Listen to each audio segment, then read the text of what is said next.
Good morning, everyone. Thanks for joining us today, and thanks to Mitchell Starc for coming in and having a chat with you all this morning. As always, guys, microphones off and cameras off as well. If you have a question, please raise your hand and we'll get going, get underway as soon as we can. Let me know if you have a question.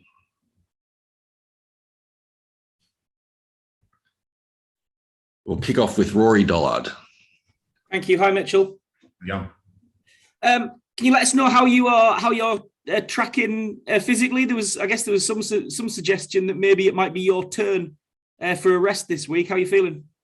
Yeah, I hope not. It's a pink ball game. So feeling good. Obviously, we've had a couple of days now to, I guess, get ready for the fifth test match. So we're training tonight, and hopefully it's not my turn to rest, but I'll be looking forward to this week no matter what. Ben Horn. Hey, Mitchell. Mate, I was just wondering, how you found it this summer working with Pat Cummins as your captain. I mean, I know you would have been well supported by your previous captains as well, but, have you felt a difference as a fast bowler to have a fast bowler as your captain? Yeah, I think it has been slightly different. Obviously, Pat being a bowler himself, I think obviously us bowlers having that relationship as a group for a long time now probably plays its part as well. But to have Pat there now as captain and obviously, as you said, a bowler, I think the approach is slightly different. He's been fantastic through the series with ball in hand as well. But just how calm he's been around the group and how clear he's been with his messaging and his approach, I think has been fantastic as well. And obviously knowing what the bowling group is going through at the same time. So he's done a fantastic job so far. No doubt it'll be the same this week. And hopefully we can cap off a really good first series as for him as well as captain of this group going forward. Andrew Ramsey.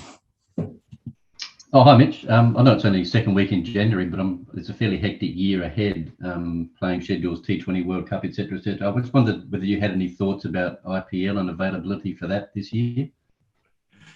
It's taken a while for that question to come up.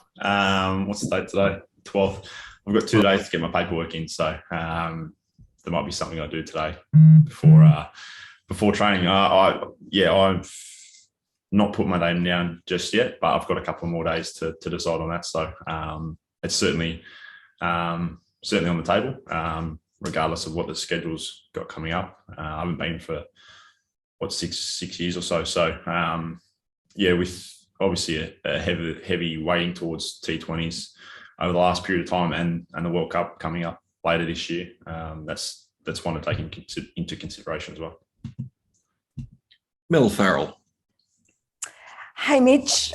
Just, I guess, in following up from Andrew in a related way, I understand you've had a briefing about the Pakistan, upcoming Pakistan tour, and I'm just wondering about what your reactions were to the briefing, what kind of information you got, and how you're feeling about that tour and the heavy load of subcontinent cricket that's coming up in the next sort of 15 months for yourself personally. How are you feeling about that? Yeah, it's obviously there's a bit going on with scheduling and whatnot to get our heads around with.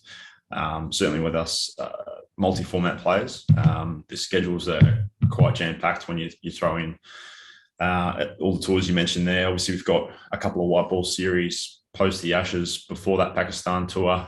Then you take into consideration the IPL, then the Sri Lankan tour after that. So it's a massive 6 months of cricket for everyone, but certainly for those multi-format players as well. So as you mentioned there, we had a bit of a briefing the other day about the upcoming tour. I think it'll take some time for all players to process that information, and then obviously we've got a test match this week to play and perform in, and then we'll move on to what comes next. Are you keen to go to Pakistan? As I said, we'll obviously take in all information again. Any questions that need to be asked or want to be asked from the group. Our focus is heavily on this test match. It's the last test match of a great Ashes series. It's a test match in Hobart, which for us as an Australian team, we haven't played a test here since 2016.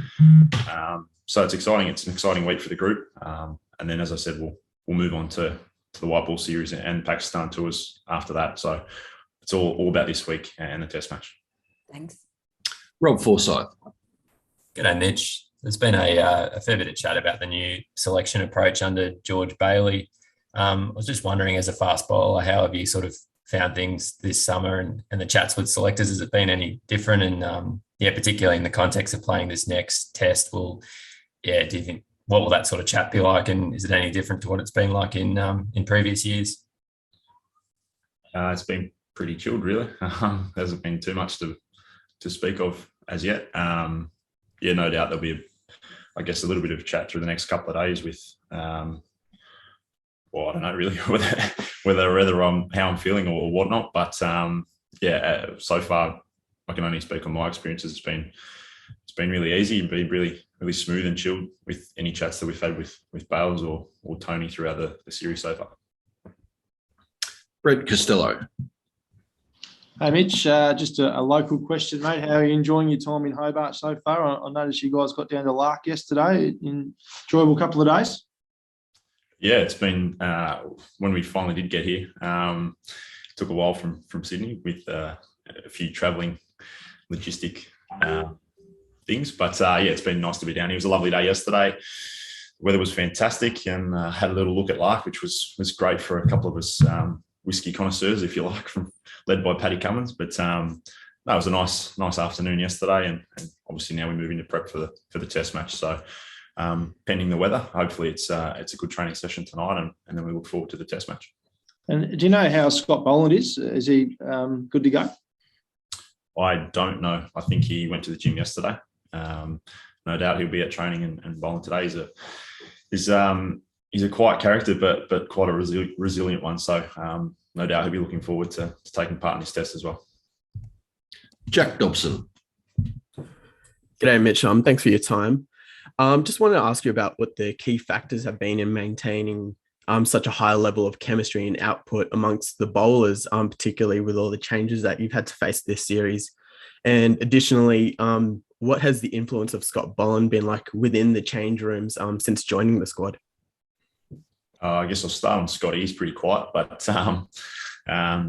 he's been a fantastic force for Victoria for a long time, and to have the record that he does playing at the old MCG and at Junction Oval is fairly incredible. So he's just transitioned that into Test cricket really easily by the looks of things with how he's performed the last two tests. So he's been fantastic for the group. In terms of the bowling group as a whole, I think the relationships that we've all had for a number of years now probably makes it really easy for guys coming into the squad or into the playing 11 as a bowling unit anyway. Bowls are generally pretty close on and off the field. So I think that obviously we've got fantastic depth at the minute, and we've seen the guys that have come in throughout this series in particular have come in and performed straight away. So whether that be those relationships that we've had for a while now, whether that's just clear messaging that we've got as a group, and certainly from Paddy as well as captain. It's just been fantastic to see, particularly from the bowlers, the guys that have come in. They've performed, as I said, and it's fantastic for them. Obviously, a couple of guys playing their first tests, and Jai coming back in as well and performing. And then I guess as an extended group, for the whole group, even things like Uzi coming back in and scoring double tons. I think it's been awesome for the group to see the whole group perform when needed. Mel.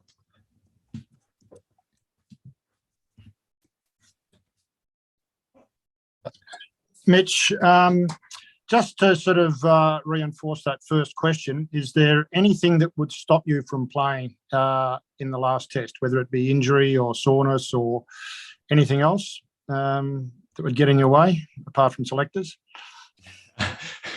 It's purely up to the selectors. I'm not looking for a break. It's the last test match of the Ashes series at home. It's the pink ball too. So, I'd very much like to play. I guess it's in the hands of selectors, but I won't be asking for a rest. And just in terms of the pink ball test, your record's phenomenal.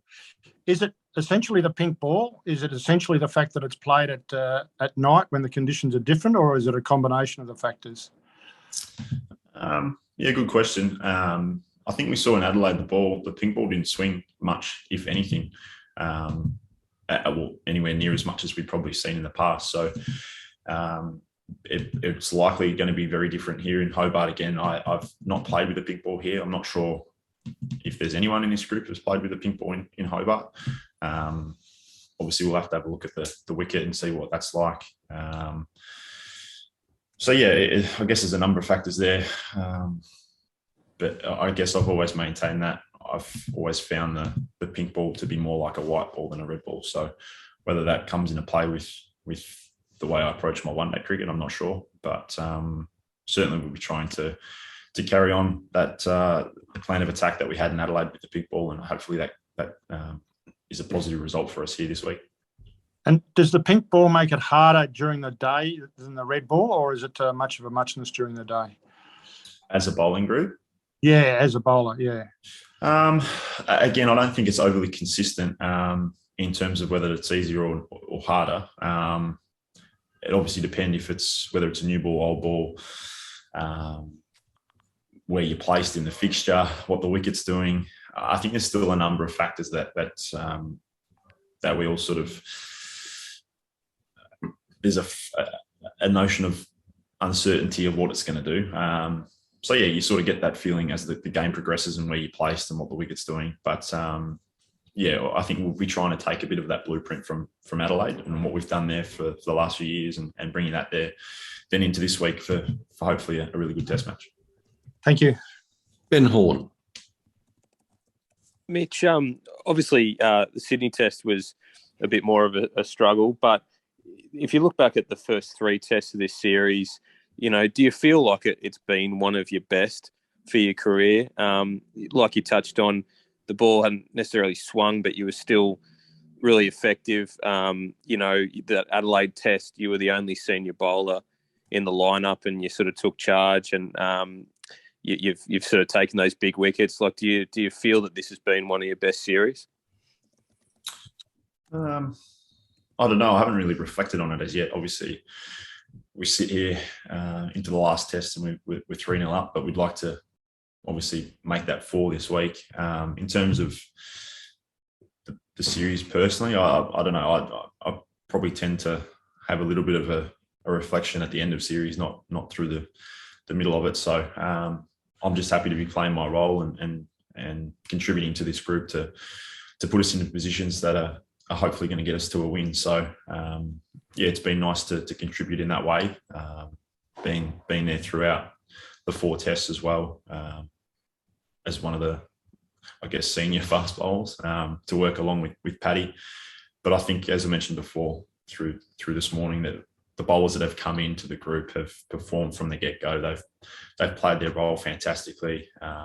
Scotty's been sensational through Melbourne and Sydney. So, yeah, it's just nice to play my part, and hopefully I can do that if I play again this week, and then we can sit back at the end and I can reflect personally, but certainly we can reflect as a group as well.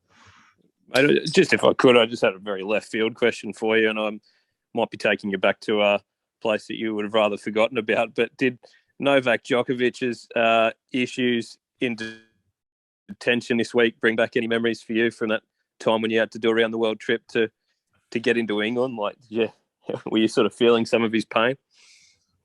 No, mine wasn't because of a vaccine. So I got given the wrong information about a visa. So, yeah, that's a long time ago now. But, yeah, I guess I haven't really followed that one, so I can't comment too much on that. But, yeah. No worries. Cheers, mate. John Burridge. Cheers, Gold. Morning, Mitch. Thanks for joining us. You kind of answered it in the last question to Ben, but I'm just wondering, you mentioned you had a fantastic series both with the ball and with the bat. Did only playing the one test in the 2019 series sting and motivate you a bit to have the series that you've had now, being the senior bowler and also contributing down the order with runs? And you've mentioned how important it is for you to be there for all 4 tests so far, and hopefully the 5th one coming up. Has the omission in 2019 spurred you on this series? Not really. I guess I haven't really thought about the previous series. It would have been nice to play more, of course, but I think from the get-go we took in a squad mentality approach to that series, and ultimately we retained the Ashes through the series. So again, that was a group effort, much the same as it has been this series. If we want to compare those two, where we've had to, whether through force changes or COVID changes or whatnot, we've had a changing lineup and certainly a changing bowling attack. So I guess in this instance, I've been there for the first 4, and it's nice to have, as I said, to contribute to put us in the positions where we're in a strong position. In terms of the 19 series, we were really clear with guys' roles through the series, and in that instance, Paddy was the constant there and playing 5 tests, and Josh was there for 4. So the conditions are completely different. That was in England. We're here in Australia, obviously, and I guess conditions might have dictated that or whatnot. But I guess to answer your question, no, I didn't really think too much about the 19 series coming into this one. It was more about the role I could play and how I could help the team get us into really good positions. Cheers, Mitch. Good luck. Thank you. Alex Malcolm. Just a quick one, Mitch. Your batting is something that was just touched on. You've had a good series. Is there anything you've done technically, temperament-wise, mental skills-wise to work on that for this summer, or are you just finding some good touch? Yeah, I haven't changed anything. Maybe hitting more balls. I'm not sure. Elisa has been laughing at me because she's seen I've been hitting a lot more and obviously spending a bit more time in the middle. So she's taken the mickey out of me there a bit with how much I've been batting at training. Whether that's paying off, I guess in a way it has been. I think our lower orders always take a lot of pride in being able to contribute with the bat. So whether it's Nathan Lyon at 10, 11, or being night watchman, or Josh Hazelwood coming and scoring a few at 11. And I think we all like to think we can contribute with the bat in some way. So for me, it's just been carrying on that, and whether Pat wants to now change the order with the 8 and 9, we'll wait and see. Have you had that discussion with him? And secondly, who is your batting? Do you have a particular batting mentor, coach, or do you work with one of the players in terms of discussing your plans and take? We have sort of started that conversation about where we're both going to bat. We both want to bat 9, I think. So we'll wait and see. He's the captain after all. So we'll see how that pans out this week. In terms of my batting, it helps when my best mate, or one of my best mates, owns a cricket academy back in Sydney, and every now and again, well, not lately with COVID, but I've done a fair bit of work with him. Obviously, we've got Michael Di Venuto with us at the moment, who's been fantastic. Did a lot of work with him when he was in his first stint as a batting coach, and then since he's come back, working with him and Andrew McDonald, and I guess getting a clear game plan. So technically, I haven't changed anything probably since the World Cup in 2019. Doing a little bit of work with Ricky Ponting, which seemed to have put me in some good positions as well. So. Yeah, it's more about just getting some time out and training and in the middle, but having real clear plans with what I'm trying to achieve. Rob Forsyth. Hey, Mitch. Just a day-night test question. It's a fairly unique series of events that led to this becoming a pink ball test. As someone who's quite good with the pink ball, would you like to see in future summers that there are 2 day-night tests, or do you like the idea of Adelaide Oval being the sort of one-off, highlight fixture? Yeah, it's a good question. Obviously, we've had summers gone by where we've had 2 pink ball fixtures. It wouldn't be a first time. Obviously, the first time for 2 in the one series. I think it's a good thing for the game. I just don't think we get carried away with it. There's still a big part of me that's that traditionalist and yeah, so I don't have a clear answer for you there, but I think it's the pink ball test, and certainly the test around Adelaide has become a huge feature in the summer. I think it's a fantastic test match. It's a great advertisement for the game. I think the contest between bat and ball is generally pretty even, because they know what wicket they need to prepare in Adelaide for the pink ball. So hopefully it's a really good week here with the pink ball. Hopefully the Hobart faithful come out and watch the test match. Hopefully it's a fantastic fixture for them as well.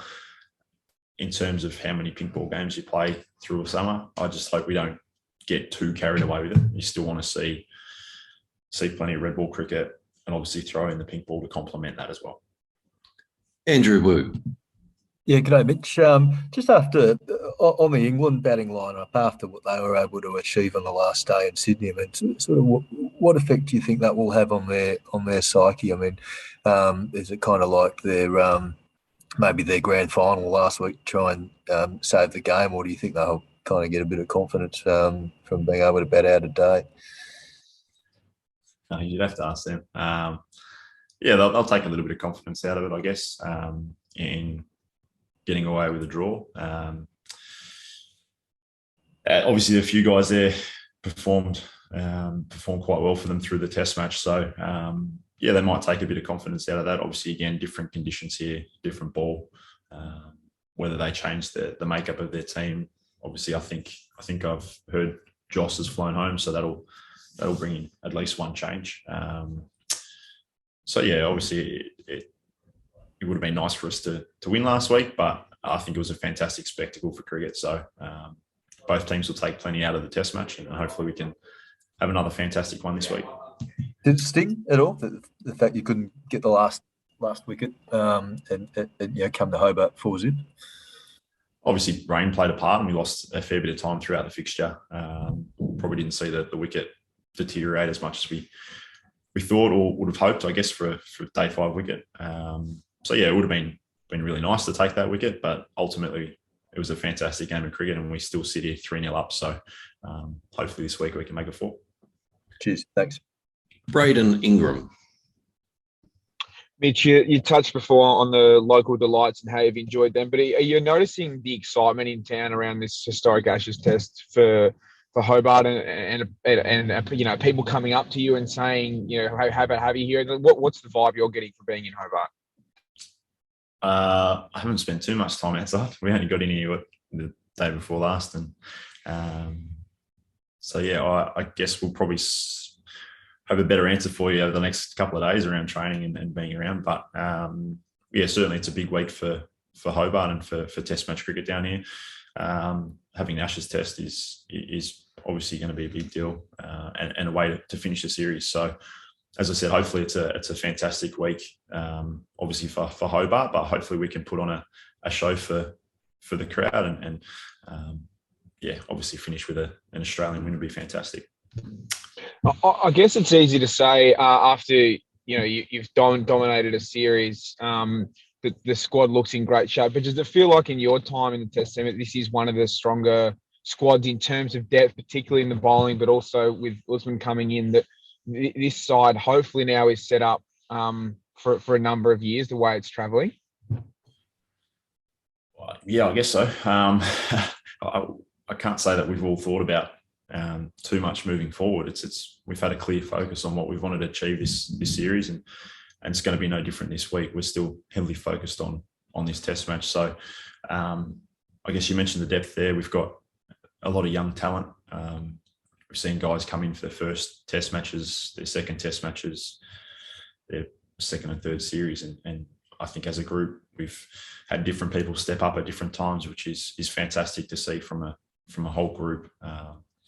And guys who've come in have, as I said, performed straight away. So yeah, as a squad, I think that's really pleasing. We've put a lot of work into preparing for this series, preparing each week, and that's going to be no different this week. And as I said before, once the Ashes is finished and we can reflect on it as a group, I guess then we can perhaps think about series moving forward and whatnot. But at the moment, I think we're all staying pretty grounded and focused on this week. Last couple, Brent Costello, and we'll finish off with Chris Rowbottom. Mitch, what's your record like personally at Blunston? And is it a venue you like playing at? Can't say I played too much here, to be honest.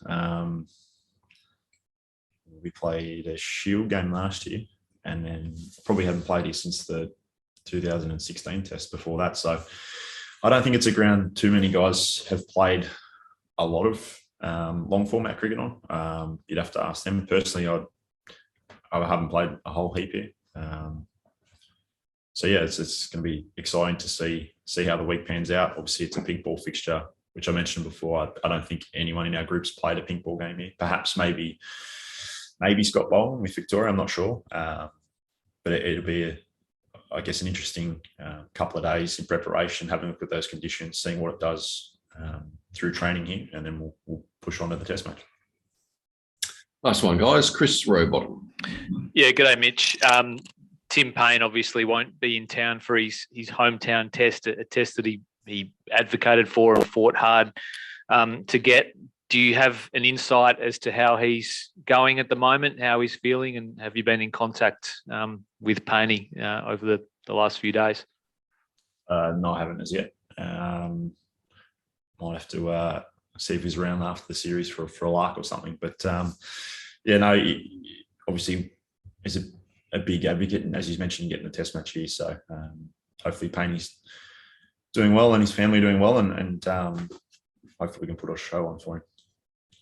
And just one last very quick one. Everyone's got an opinion on the makeup of the team, especially from the batting side of things. Have you got a particular preference? What would you like to see happen up the top? Should Marcus continue on opening, or would you like to see Travis Head come in, or Usman keep his place? What's your opinion? I'm not a selector. Fair enough. Thanks, mate. Thanks, guys. Probably could have predicted that answer, guys. Thanks, everyone, for joining, and thanks to Mitch Starc for being so generous with his time this morning. We'll catch up with all you guys tomorrow. Thank you all. Thanks, Mitch. Thanks, Cole. Thanks, Mitch. Thank you.